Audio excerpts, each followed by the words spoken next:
भर केहू ना बोली केहू ना बोली।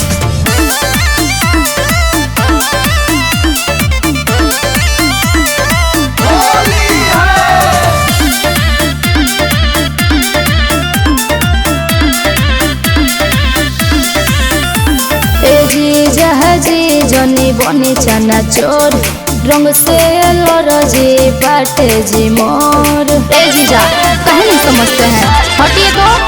ए जी जहाजी जनी बनी चना चोर रंग से लरजी बाटे जी मोर। अच्छा हो जाई कुछ ऊंच नीच दीदिया के रौरे के बोली। अरे ना हुई हो सुनो ये साली ही रंगे द चोली ना। होली हो जी भर केहू ना बोली। जाएंगी ना। सुनो ये साली ही रंगे द चोली होली हो ढोरी रंग केहू ना बोली। बुझलू सब समझते हैं।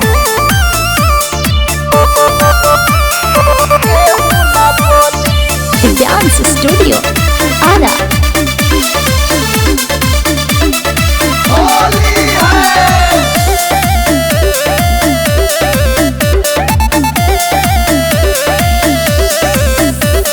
साढ़ू के धन जनी नाश करें ए जीजा थोड़ा बरदास करें।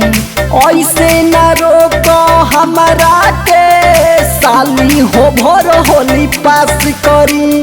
काहे ना जिद कर रहे हैं, बात को मानिए। ना और साढ़ू के धन जनी नाश करें आज भर ए जीजा थोड़ा बरदास करें।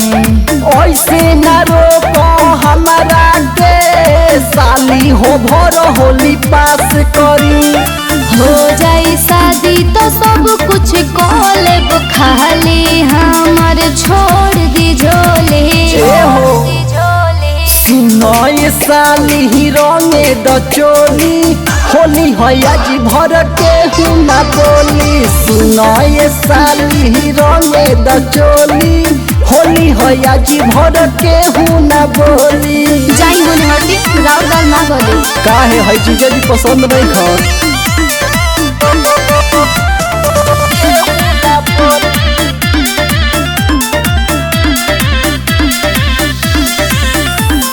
राजा भोजपुरिया न तंग करें मंजी के धन जनी भंग करें। शंकर रंगवा डली है हो साली हो जब जब मन करी। मन के बढ़ावल ठीक बात नहीं है। अरे गोलू गोविंद जनी तंग करें बीके के धन जनी भंग करें।